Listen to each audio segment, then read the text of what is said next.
Hi hello नमस्कार, मी सुवर्ण home किचनमध्ये परत एकदा तुमचं अगदी मनापासून स्वागत. सगळ्या सबस्क्रायबरचे धन्यवाद, सगळ्या व्ह्युअर्सचे मनापासून आभार. आज खूप छान अशी मी तुम्हाला रेसिपी दाखवणार आहे. आता आपल्याकडे लवकरच अंगारिका चतुर्थी येते आणि अंगारिका चतुर्थी म्हटलं की बाप्पाला आवडतात ते मोदक, पण तेच तळणीचे मोदक खाऊन येतो कंटाळा. म्हणून मी आज काय केले बघा, खूप सुंदर मी असे तुम्हाला बिना तळणीचे गुळ खोबऱ्याचे मोदक दाखवणार आहे. तर त्यासाठी मी ते खोबरं आणि गुळ घेतलेलं आहे. तुम्हाला पाहिजे तर तुम्ही साखर पण घेऊ शकता. तर बघा, माझ्याकडे काय झालं ना, आज ओलं खोबरंच नव्हतं.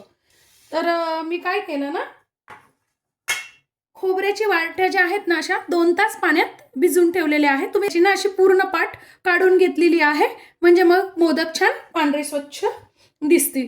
आणि ही जी पाट काढलेली आहे ना, ही अजिबात वाया जाणार नाही. ही आपण एखादी मसाल्याची भाजी करतो ना, तेव्हा आपण हे भाजीत खोबरं भाजून घालू शकतो, आमटीत, भाजीत, चटणीत घालू शकतो. त्यामुळे अजिबात वाया जात नाही. मी हे काय केलेलं आहे, ओले खोबरं कसं असतं आपलं तसंच तयार करणार आहे. किसून आणि छान मिक्सरमध्ये फिरवून घेणार आहे, म्हणजे मग खवल्यासारखंच अगदी बारीक दिसेल ते. बघा किती बारीक, किती छान आपलं खोबरं तयार झालेलं आहे. कुणीच म्हणणार नाही आता आपण हे खोबऱ्याच्या वाटीपासून बनवलेलं आहे. वा,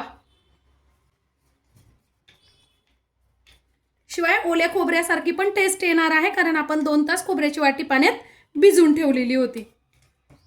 बघा काय मस्त असं आपलं खोबरं तयार झालेलं आहे. इथे मी घेतलेले ड्रायफ्रुट्स तुम्हाला आवडतील तसे तुम्ही घ्या. मी इथे सूर्यफुलाचं बी घेतलेलं आहे, त्यानंतर थोडंसं मगज बी घेतलेलं आहे, बदाम घेतलेले आहे आणि काजू घेतलेले आहे. त्यानंतर गूळ घेतलेला आहे, रवा घेतलेला आहे आणि खोबरं, दूध आणि पाणी आपल्याला लागणार आहे. आता बघा, मी इथे कढई घेतलेली आहे आणि त्यात 2 चमचे चांगलं तूप घालून घेतलेलं आहे आणि त्यात 1 वाटी रवा छान भाजून घ्यायचा आहे.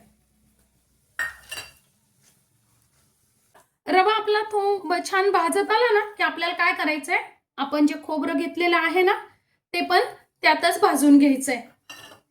रवा थोडासा भाजत आला की लगेच खोबरं टाकलं की खोबरं पण छान त्यात भाजलं जातं. बघ, खोबऱ्याच्या ओल्यामुळे काय झालेलं आहे, रवा थोडासा छान असा आपला फुलला गेलेला आहे. आता खोबरं पण थोडंसं भाजत आलं की त्यातच टाकून घ्यायचे आपल्याला ड्रायफ्रुट्स, म्हणजे ड्रायफ्रुट्स पण छान त्यात भाजले जातात. 10 ते 12 मिनिटं खूप छान असा कलर, बघा किती सुंदर कलर आलेला आहे. असा कलर येईपर्यंत आपल्याला छान हे भाजून घ्यायचं आहे, खोबरं, ड्रायफ्रुट्स आणि रवा. त्याच्यामुळे काय होतं, मोदक खूप सुंदर लागतात. ज्या वाटीने आपण रवा घेतलेला होता त्याच वाटीने आपल्याला नॉर्मल टेम्परेचरचं पाणी घालून घ्यायचंय. बघा,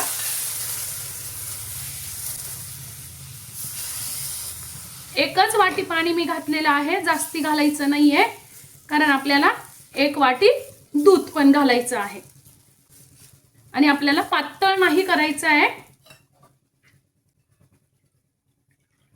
खूप सोपं आहे बघा प्रमाण. त्याच वाटीने मी दूध पण घालून घेतले. दूध पण मी नॉर्मल टेम्परेचरचंच घातलेलं आहे. बघा, छान असं पाणी आणि दूध दोन्ही पण छान फुगून आलेला आहे रवा.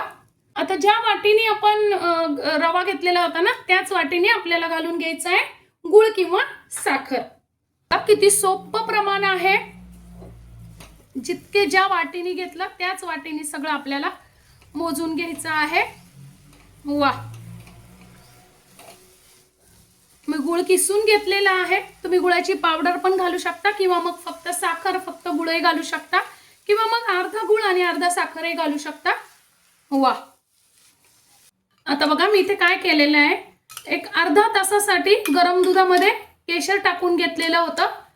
तुमच्याकडे जर नसेल केशरचं तर काही हरकत नाही, तुम्ही इथे कलर पण टाकू शकता किंवा मग फक्त असाही करू शकता, छानच लागतो.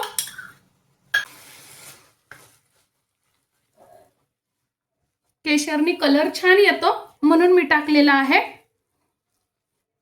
छान असं घट्ट असा गुळ आपला तयार झालेला आहे. आता फक्त आपल्याला एक 3 ते 4 मिनिटांसाठी ते वाफवून घ्यायचं आहे. आता बघा 3 ते 4 मिनिटं झालेली आहेत. वा, किती फुगलाय बघा. रवा आणि खोबरं. वास तर फार सुंदर येतोय. मस्त असं आपलं सारं तयार आहे. वा. आता गॅस बंद करून टाकायचा आहे. ताटात काढून घ्यायचंय आपल्याला. बघा बघा, कढई पण किती स्वच्छ झालेली आहे. अजिबातही जळालेलं नाही किंवा चिटकलेलं नाही. मस्त असं आपण जर योग्य प्रमाणात केलं ना तर खूप छान असे आपले मोदक तयार होतात. आता असं हे पसरून ठेवायचं आहे आणि गार होऊ द्यायचंय. बघा, एक चमचा घेतलेली आहे जायफळ आणि वेलचीची पावडर. आता हे छान आपल्याला मिक्स करून घ्यायचंय. आता बघा, माझ्याकडे असा साचा आहे. तुमच्याकडे जर साचा नसेल ना तर तुम्ही फक्त असे गोल असे लाडू जरी केले ना तरी छान वाटतील बाप्पासाठी. साच्याला फक्त सुरुवातीलाच आपल्याला छान तूप लावून घ्यायचं आहे. बघा, या पद्धतीने, म्हणजे चिटकत नाही.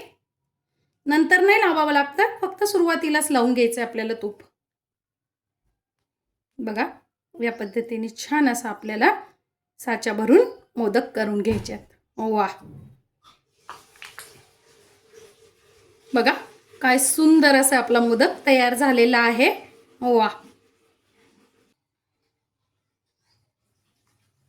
बघा, काय सुंदर असे आपले मोदक तयार झालेले आहेत.